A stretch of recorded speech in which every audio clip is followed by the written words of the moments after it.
റസൂലുള്ളാഹി സ്വല്ലല്ലാഹു അലൈഹി വസല്ലം തങ്ങൾ പറയാണ്, ലമ്മാ ഉരിജ ബി മർതു ബിഖൗമിൻ ലഹും മൾഫാറും മിൻ നുഹാസിൻ യഖ്മശൂന വജൂഹഹും വസുദൂറഹും.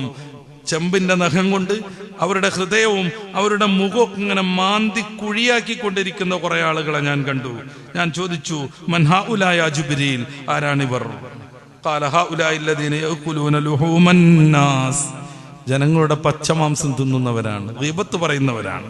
വയഖൂന ഫീ അറാദിഹിം, അവരുടെ ന്യൂനതകളൊക്കെ ഇങ്ങനെ നോക്കി കണക്കാക്കി അത് പ്രചരിപ്പിച്ച് നടക്കുന്ന ആളുകളാകുന്നു.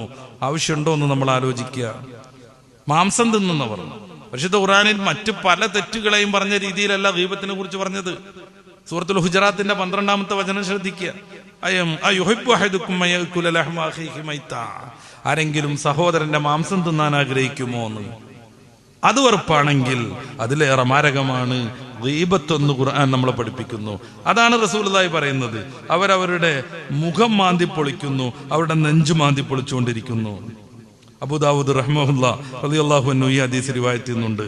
അപ്രകാരം റഅഖ്വാമൻ തഖത്തഅ അൽസിനതഹും വശഫാഹും, ഒരു വിഭാഗം ആളുകളെ കണ്ടു, അവരവരുടെ ചുണ്ട് പറിക്കുന്നു, നാക്ക് പറിച്ചെടുക്കുന്നു, മുറിച്ചെടുക്കുന്നു. മുറിച്ചെടുക്കാൻ ഉപയോഗിക്കുന്നത് നരകത്തിൽ നിന്നുള്ള കത്രികകളാണ്, ഉപകരണങ്ങളാണ്. ഫഖാല ലഹു ജിബ്രീൽ അലൈഹിസ്സലാം, ജിബ്രീൽ അലൈഹിസ്സലാത്തു വസ്സലാമിനോട് റസൂൽ ചോദിച്ചു, ഇതാരാണ് ചുണ്ട് കത്തിരിക്കുന്നവർ, നാക്ക് കഷ്ണം കഷ്ണമായി മുറിച്ചെടുക്കുന്നവർ? മുറിച്ചെടുക്കുന്നു, ഇവരാരാണെന്ന് ഞാൻ ചോദിച്ചു. ജിബ്രീൽ അലൈഹിസ്സലാം മറുപടി പറഞ്ഞു. മൈക്ക് കിട്ടുമ്പോഴേക്ക് വായടിത്തം പറയുന്ന എല്ലാവരും ശ്രദ്ധിക്കേണ്ട ഒരു മറുപടി. ഹൗലാഇ ഖുതബാഉ ഉമ്മത്തിക് മിൻ അഹ്ലി ദുനിയ, ദുനിയാവിന് വേണ്ടി വഅദ് പറഞ്ഞു നടക്കുന്ന അങ്ങയുടെ ഉമ്മത്തിങ്ങളിൽപ്പെട്ട പ്രഭാഷകരാകുന്നു. കാനൂ യഅ്മുറൂന അന്നാസ ബിൽ ബിർ, ജനങ്ങളോട് നന്മ കൽപ്പിക്കും. വയൻസൗന അൻഫുസഹും, അവരുടെ കാര്യം അവർ മറന്നുപോകും. ജനങ്ങളോട് നന്മ കൽപ്പിക്കും. വഹും യത്ലൂനൽ കിതാബ്, അവർ വഅദിന് കൊഴുപ്പ് കൂട്ടാൻ ഗ്രന്ഥം പാരായണം ചെയ്യും. പരിശുദ്ധ ഖുർആൻ ഉപയോഗപ്പെടുത്തും, ഹദീസുകൾ, പ്രവാചകരുടെ ചരിത്രങ്ങൾ എല്ലാം ഉപയോഗപ്പെടുത്തും. മനോഹരമായി ചരിത്രം പറഞ്ഞ് വഅദ് പറയും. അഫലാ യഅഖിലൂൻ, പക്ഷെ അതൊന്നും അവർ ചിന്തിക്കൂല, സ്വന്തം ജീവിതത്തിലേക്ക് കൊണ്ടുവരികയില്ല.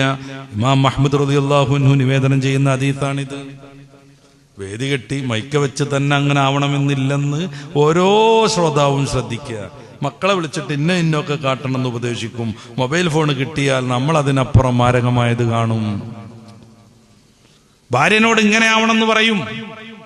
തന്റെ കീഴിലുള്ള പണിക്കാരോട് ആത്മാർത്ഥത പുലർത്തണം എന്ന് പറയും. പടച്ച റബ്ബിനോട് ഒരിക്കലും നമ്മൾ ആത്മാർത്ഥത പുലർത്തില്ല. റബ്ബിനോട് നമ്മൾ എനിക്കെല്ലാം വിട്ടുപുറത്ത് മാപ്പാക്കി തരണേ എന്ന് പറയും.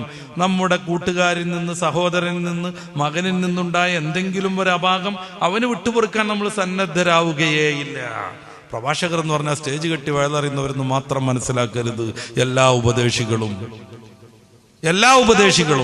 ആ ഉപദേശം അവരുടെ ജീവിതത്തിലേക്ക് വരുന്നില്ലെങ്കിൽ തീയിന്റെ കത്രികകളും ഉപകരണങ്ങളും കത്തി ഉപയോഗിച്ച് ചുണ്ട് ചെത്തുകയും നാക്ക് കഷ്ണിച്ചെടുക്കുകയും ചെയ്യുന്നവരായി അവർ പ്രത്യക്ഷരാകുമെന്ന് പുണ്യപ്പൂമാൻ മുഹമ്മദുർ റസൂലുള്ളാഹി നമ്മളെ പഠിപ്പിക്കുകയാണ്.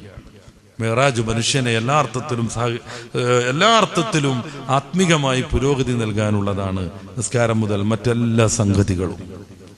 അതുകൊണ്ട് അള്ളാഹുവിലേക്ക് അടുക്കാൻ, റജബിന്റെ വിശുദ്ധിയിൽ പടച്ച റബ്ബിലേക്ക് പാപമോചനം നേടി എത്തിച്ചേരാൻ, യുക്തിവാദം തലക്ക് പിടിച്ചിട്ട് ഓരോ ദീനീ ആത്മിക സംഭവങ്ങളെയും എതിർത്തുകൊണ്ടിരിക്കുന്ന ചില മഠയന്മാരുടെ കെണിവലകളിൽ നിന്ന് രക്ഷപ്പെടാൻ പടച്ച റബ്ബിലേക്ക് അടുക്കുക.